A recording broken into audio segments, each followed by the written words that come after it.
జో గారి తండ్రి దానియేలు గారు, ఆయన ఒకసారి మోకాళ్ళుని ప్రార్థన చేస్తున్నాడట. ప్రార్థన చేస్తూ ఉంటే ఆ ప్రార్థన చేస్తా ఉంటే సడన్గా ఆ ప్రార్థన మారిపోయి వాళ్ళ అమ్మ గురించి చేస్తున్నాడంట. వాళ్ళ అమ్మ గురించి దేవుడు ఆయన దృష్టిలోకి తీసుకొచ్చాడు. మీ అమ్మ కొరకు ప్రార్థన చేయాలి చేస్తూ ఉన్నాడు. చాలాసేపు చేసి తృప్తి కలిగిన దాకా చేసి ఇంకా మోకాళ్ళ మీద నుంచి లేచి వెళ్ళాడు. కొద్ది రోజుల తర్వాత ఇంటికి వెళ్ళాడు.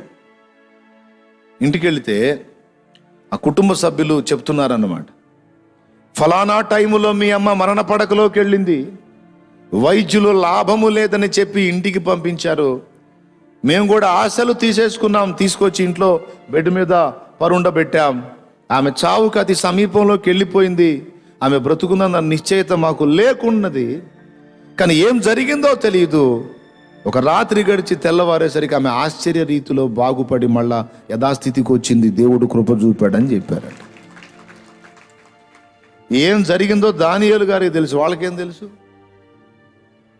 కొన్నిసార్లు మనం మోకాళ్ళుని ప్రార్థన చేస్తూ ఉంటేనే దేవుడు మన దృష్టి మళ్ళిస్తాడు. మళ్ళించి మన ఊహలో కూడా అనుకోని వ్యక్తుల్ని మన ముందుకు తీసుకొచ్చి వీళ్ళ కోసం ప్రార్థన చేయంటాడు. ఎప్పుడన్నా ఉందా మీకు అనుభవం? ఎంతమందికి ఉందండి? మంచి ప్రార్థనా పరులకు అనుభవం ఉంటుంది, ఎక్కువసేపు ప్రార్థనలో గడపగలిగే భక్తులకు అనుభవం ఉంటుంది, దేవుని ముందు కనిపెట్టుకునే వాళ్ళకు అనుభవం ఉంటుంది. మారిపోద్ది ప్రార్థన, మారిపోయి అసలు కొన్నిసార్లు నువ్వు ఎరగని వ్యక్తుల కోసం కూడా ప్రార్థన చేస్తావు. ఆశ్చర్యం అనిపిస్తుంది, నేను ఈ సంగతులన్నీ అడిగాను అనిపిస్తుంది. నువ్వు కాదు, నువ్వు ఎప్పుడైతే మోకాళ్ళు వచ్చి అయ్యా ఇదిగో ప్రార్థన చేయడానికి వచ్చాను, నన్ను వాడుకో, వశపరుచుకో, నేను దేని కొరకు అడగాలో నాకు బయలుపరచు అని నువ్వు కూర్చున్నావు చూడు, అప్పుడు నిన్ను వశంలోకి తీసుకొని ఇక ఆయన ఎంటర్ అయిపోయాడు అన్నమాట, పరిశుద్ధాత్మ. దేవునికి స్తోత్రం చెప్పో, హల్లెలూయా. చాలా అద్భుతమైన మాటలు చదివాను ఆయన చరిత్రలో, ఆయన పుస్తకంలో. మోకాళ్ళుని ప్రార్థన చేస్తున్నాడు ఆయన. ఓసారి ఇది ప్రార్థన విజయాల్లో చెబుదాం అనుకున్నా, ఆయన పర్వాలేదులే చెప్తా. మోకాళ్ళుని ప్రార్థన చేస్తూ ఉన్నాడట. రాత్రి అయిపోయింది, బాగా ప్రార్థనలో డీప్లోకి వెళ్ళిపోయాడు, కనిపెట్టుకుంటున్నాడు, ప్రార్థన చేస్తున్నాడు. కానీ మంచి ప్రార్థన పునాది వేశారండి LEF దైవజనులు. తెలుసా, నేను అన్ని సంఘాలలో ఉన్న శ్రేష్టమైన వాటన్నిటినీ గుర్తుపట్టి అవి నా జీవితంలో ఉండేటట్టు జాగ్రత్త తీసుకున్నా. దేవునికి స్తోత్రం. నేను తీసుకున్నానంటే గర్వం అయితేలే కానీ దేవుడు నా కృప చూపాడు, ఇది బాగుంది, ఆయనే నాకు సహాయం చేశాడు. ప్రతి సహవాసాన్ని నాకు చూపించి ఇదిగో ఇందులో నువ్వు నేర్చుకోవాల్సింది ఇది. ముంగమూరు దేవదాసయ్య గారి యొక్క భక్తి జీవితంలో పరిశుద్ధ జీవితాన్ని నేర్చుకున్నా. పరిశుద్ధ జీవితం.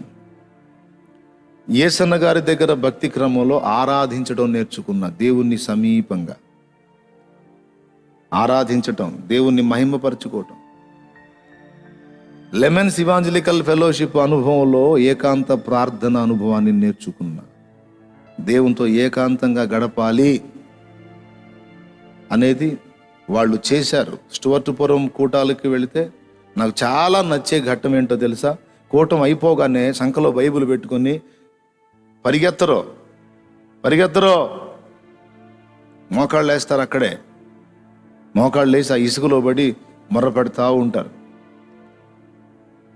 ఒక్కోసారి అయితే నాకు ఆశ కలిగిద్ది, ఆ సముద్ర తీరానికి తీసుకెళ్ళాలి మిమ్మల్ని, కూటాలు అక్కడ జరపాలని ఆశ కలిగిద్ది. ఎక్కడ? స్టువర్ట్పురంలో కాదు, సముద్ర తీరంలో, ఇసుక ఉన్న ప్రాంతంలో. సముద్ర తీరం అయితే మనకు బాగా సరిపోయింది, సునామీ వచ్చినా అందరం కలిసి వెళ్ళొచ్చు. ఏకాంత ప్రార్థన కూడా చాలా అద్భుతంగా ఉంటుంది. వెళ్దామా ఒకసారి? వెళ్దామా? పరిచారకులను తీసుకెళ్ళా. మొన్న మీటింగ్స్ అయిపోయిన తర్వాత దేవుని కృపను బట్టి మరి ఈ సమస్య వచ్చింది అనుకున్నాడో ఏమో దేవుడు, ఆయన సిద్ధపరిచి ఉంచాడు, తెలుసు కదా ఆయనకి.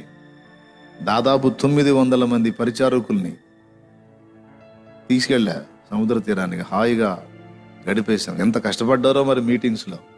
ఏకాంత ప్రార్థన ఎంత ఇష్టమో నాకు, చాలా చాలా నచ్చుతుంది. నేను అందుకే అది చూడటానికి పోతా స్టువర్ట్పురం కూటాలకి. ఎక్కడోళ్ళు అక్కడ ఎవరిని పట్టించుకోరు, చక్కగా నిలువు మోకాళ్ళు వేసి, కొంతమంది సాగిలపడి, కొంతమంది మొర్ర పెడతా ఉంటారు దేవునికి. ప్రార్థన నేర్పారు వాళ్ళు.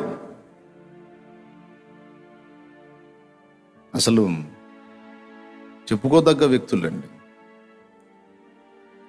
సిద్ధాంతపరంగా ఏవో కొన్ని విషయాలు ప్రతి సంఘంలోనూ కొన్ని ఉంటాయి.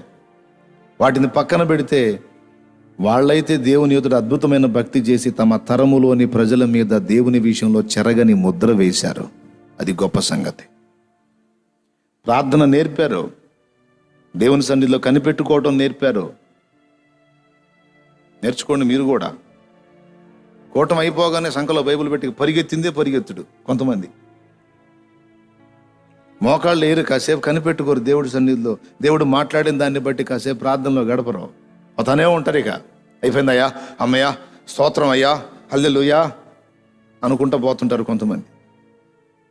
ఇలాంటి బారు కోటం అయిపోయిందంటే ఇంకెక్కడోళ్ళు అక్కడ ఇసుకలో పడి అయ్యా అని ఏడుస్తూ ఉంటారు, మూలుగుతూ ఉంటారు, మొర్ర పెడతా ఉంటారు. తిరిగి చూస్తూ ఉంటా. నేను కూడా ఒక దగ్గర ఇసుకలో పడి నేను కూడా ప్రార్థన చేసుకొని వస్తా. దేవునికి స్తోత్రం చెప్పండి, చెప్పండి, గట్టిగా చెప్పండి. ఆయన ప్రార్థన అనుభవాలు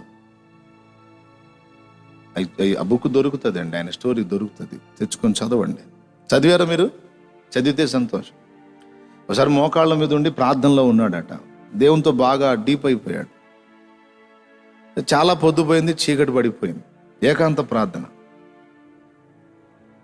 రాత్రి అయిపోయింది, అట్లనే ప్రార్థనలో ఉన్నాడు.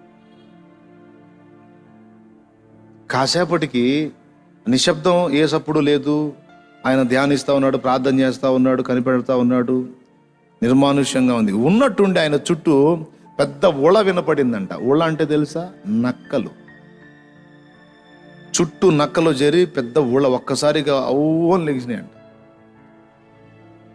నిర్మానుష్యంగా నిశ్శబ్దంగా ఉన్న ఆ ప్రదేశంలో ఒక్కసారిగా నక్కలన్నీ కలిసి ఉళ్ళబెట్టింది అంటే ఎట్లుంటుంది ఊహించండి ఆ సన్నివేశం. అవునా? అసలుకే రాత్రి ఈయనేమో మౌనంగా ప్రార్థనలు కనిపెట్టుకొని ఉన్నాడు. అవన్నీ కలిసి భయపడి కళ్ళు తెరిచాడు. చుట్టూ నక్కలు ఉన్నాయి, నక్కల గుంపు ఉంది. లేచి వాటిని గద్దించాడు, అని తోలబోయాడు. తోటలు అయి ఎండిపోయేదని చూస్తా ఉన్నాయండి. అవి ఎందుకున్నాయో తెలుసా? అక్కడ ఆయన ప్రార్థన చేసుకునే ఆ సమీప ప్రాంతంలో గవర్నమెంట్ హాస్పిటల్ ఉందండి. అక్కడ చనిపోయినటువంటి మానవ దేహాలు ఏవైనా ఉంటే తీసుకొచ్చి ఆ సమీప ప్రాంతాల్లో పైన ఎట్లా భూస్థాపన చేస్తే ఆ మానవ దేహాలను తినటానికి అలవాటు పడిన నక్కలయ్యి అవి రౌండ్ వేసినాయి. అవి ఎందుకు పోతాయి? మనుష్య మాంసానికి అలవాటు పడిన నక్కలు. అవునా? ఈ ఓటలా భయపడ్డాడంట.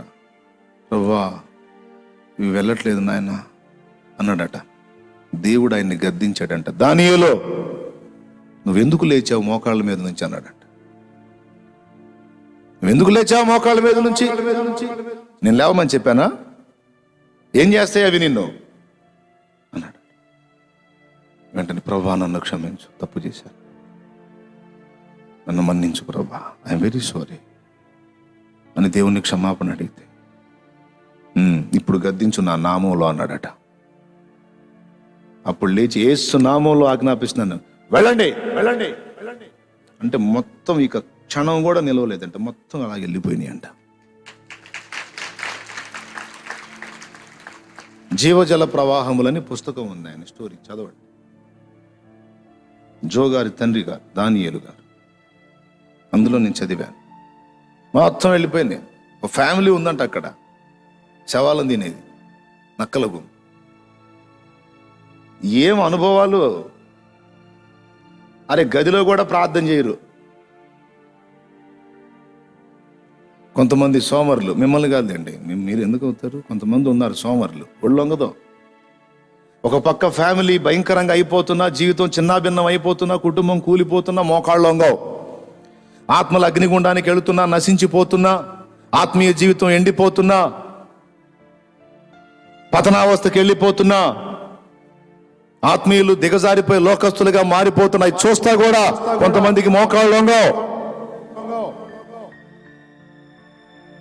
అన్న ఫలానా బ్రదర్ ఉన్నాడే, రక్షింపబడ్డాడు కదా, మళ్ళీ బలహీనపడ్డాడన్నా అని నాకు చెప్పకపోతే నా కోపం వచ్చింది చెబితే. ఎందుకు తెలుసా? నాకు కాదు చెప్పాల్సిందే, పిచ్చి మొహమా, నాకు కాదు చెప్పాల్సింది, మోకాళ్ళుని పెద్ద ఆయనకి చెప్పాలి. అప్పుడు వాడి మైండ్ తిప్పి మళ్ళీ లైన్లో తీసుకొస్తాడు. నాకు చెబుతారు కొంతమంది, ఫలానక్క బలహీనపడిందన్నా, ఫలానన్న బలహీనపడ్డాడన్నా. నాకు కాదో, మోకాళ్ళుని దేవా అని దేవునికి చెప్పాలి. మోకాళ్ళు వంగాలి. దేవుని దగ్గరికి వెళ్ళినప్పుడు అంటే ప్రార్థన అనుభవాలు కొన్ని మీకు ఉపయోగపడతాయని చెప్పాలి.